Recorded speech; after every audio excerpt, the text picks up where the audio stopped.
yung Moskov. Parang, di ba? Parang hahatakin niya na lahat. I don't know. Hindi kailangan mag-portal ng Moscow eh. Or at least... Pwede na siyang umabol eh. Pag hindi tumapa yung Spear of Destruction niya, yung portal na lang yung chip. May plan B. May plan B. Okay pala. May ways or may destination ang kanilang kukunan na para makalatag at makapunta doon sa team fight. But the final pick Julian na lang. for Fnatic Onyx is Ay. going to be Lancelot. Sasalalay sila sa isang Kyrie special, sa isang all-reliable Kyrie hero. I don't know what you feel about this, pero mukhang magsisimula na ang laban. SRG versus Fnatic Onyx. Casters, kayo na. Kami na talaga, maraming salamat ating mga panelists at maraming salamat Direct Pilipinas. Mga kabayan na madalas manood ng International MLBB Esports, eto na, gusto nyo the main event! Manjin Valdas together with Francis OSX. Hey! Here we go, the Selangor Red Giants versus Fnatic Onyx. Alam mo naman ang kwento sa Selangor Red Giants, Kuya Francis, the undefeated team sa MPL Malaysia. Games lang ang mga natalo nila. Nung playoffs pa yun.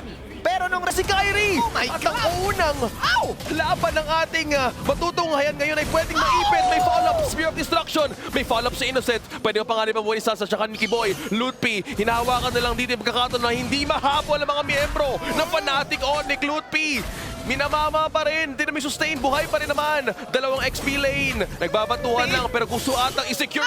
May hila. I'm offended. May dagdag na bawas pero mukhang mabubuhay at hindi na may sustain mula kay Gram. ang tindi naman ang lifesteal noon. Lutpi, sumubok din sa kanya. Anyway, Kuya OSX, ang dami nangyari doon. Ang dami mga nangyari cross-map play. Kung pwede lang natin isahin. Actually, kaya naman talaga. Kasi kung isipin mong mabuti, ang ganda ng pasok ni Stormy na binanatan niya si Lancelot ni Kyrie. Ibig sabihin lamang na doon dapat ang SRG. Nung nag-ultimate si Innocent, medyo na mga aurahan. Kaya ba yun? Yun yung challenge ngayon sa SRG. Kaya ba nila tumapat? Sobrang tama ka doon. Zaman Force nila pag nga dito mukhang si Yams ata mapupunta sa patibong Ay! ng Fnatic Onyx pero buhay pa rin. May knock-up mula kay Six. Pero Yams, siya unang makuha dito ni Lutpi at mukhang may go ang Fnatic Onyx para mag-counter play. Pero ngayon si Kram, aalis muna dito. Pwede naman may Huli si Innocent! Boy. Innocent ata pwedeng mapanganib. Synchro Fission, nag-chrono dash. Si CW, unek ang mismong passive ng Farsa at na-peel off nga doon ng Selangor Red Giants. May follow-up na muntik na nga kumunik ang Spear of Destruction. Pero okay lang. SRG, wala muna mapipitas doon.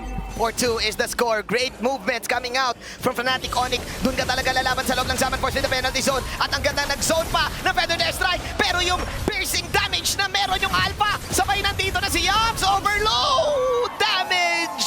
Yams with a kill. Nakapag-counter go ang Selangor Red Giants dito. At mayroon pang switch na gagawin. Ibibigay nila kay Innocent yung switching sa baba.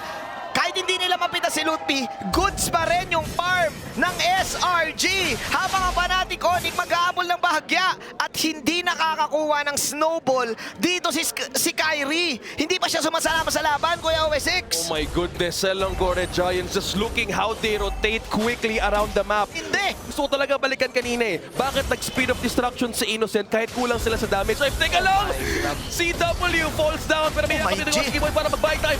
Pero ang ginawa nga dito, tinawag ang mga ibang member ng Selangor Red Giants. Kyrie! Nako, nag-function ng Thorn Rose. Sinusubukang iwasan pero hindi ata makakaiwas. Ginamit na ang Thorn Rose pero wala ata mawawala sa Selangor Red Giants. Sinawag na lahat ng... Kailangan nila maging maingat dahil kulang nga kayang harapin ng SRG. Ang damage nila ngayon kahit sa mga team fights. Nagpakunat pa si Kuya Kyrie, ha. Medyo maganda yung ano dyan, yung Thunderbelt. Then again, nabuhay pa, may nabuhay. Sino yun? Actually, si Gram mawawala pero si Seikis sa makakakuha na turtle.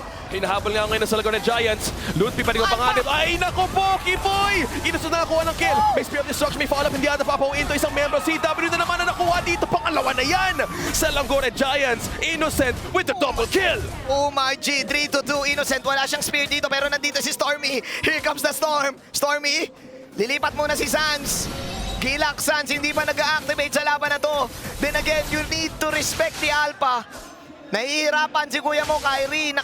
Meron siyang gamit dito which is yung Thunderbelt. Pero I think hindi ganun ka-enough yung magiging proc ng true damage nun. Yes, medyo magiging makunan yung Moscow. May mukhang Huli si Yams. May nakita atang isa. Si Yams ata makukuha dito. Hindi na ata nakaiwas. Fnatic Onyx nakapita, so walang Balicious. pwedeng humarap sa, o pwedeng lumikod sa Fnatic Onyx. So, mainit. Namali si Yams ng pesta dito. Kiboy pasok. Nagtapangan na. Ayun na nga. Nagkahilaan. Pumasok si Cram. Cram time. Siya lang mag-isa. Ito na mapagbawi ng Fnatic Onyx. Oh no! Napaka-crucial ng Lord na ito. Kahit ito pa lang yung bandang unang Lord. Kasi medyo na isa-isa ang SRG. At bumapana na si Kai! Lootme is down though. Tingnan natin makuha ba nila Sigis to. Nandito ba yung Stormy? 2v4 situation. Nako po. Sigis will get Kyrie. Habang si Sans kayo makakuha ng Lord. Sigis! Kamuntikan pang makuha yung Lord. Tingnan natin magiging enough ba yung resources dito ng SRG. Habol. Crucial death though. Yams, gutom na. Babanatan si Sans. Ayan na nga tinawag na ang tropa. Gutom na ako. Ang isang matindi mula kay Kiboy. Kung baka kailangan niya na isigaw yung this is Kiboy. Kasi ang problema ko dito, Kuya OSX, pag si Chewe nag-ulti ng Zaman Force, napaka-basic lang naman ang kailangan gawin ni Kuya Cram. Hihilain mo lang si Chewe palayo nun sa Zaman Force. Offended. Mawawala yung drawing ng Zaman Force. Kaya kailangan ng Onyx dito. Puso! Ilan si Kyrie, I'm offended! Innocent, nakuha dun si Kyrie! Ang ganda ng ano, SRG. Kasi nga alpha yan eh. Yung alpha parang ano yan eh, melee na carry. Parang ganun Pigilan eh. na naman wala kay Cram. Another I'm offended play, pero ngayon ako gusto kumuha ni Kiboy ng isang set, pero hindi ata mapipigilan. Zaman Force ha? Sela Goreja, si Zaman Force nila pag nga dito, Spear of Destruction, hindi niya ko-connect. Tore lang. Tore lang Tori sa mo naman ng SRG. Kung katay, nakita mo yung mga tagos na yun, pare yung Quill. Sakit. The Quill of Quiescence, kung yun, Spear of Quiescence, kung basta yung passive. Naku, may lahila na naman si Cram. It's Cram time talaga mula sa I'm offended play. Kiboy na sa backline, susubukan makakuha ng setup. Pero dalawa, tatlo lang naiiwan sa Fnatic Onyx, pero SRG. Oh my God! Naku, dalawa na yan. Si Tapoli follow up, Zekis, nakuha na rin. And SRG ang makakuha ng game na to.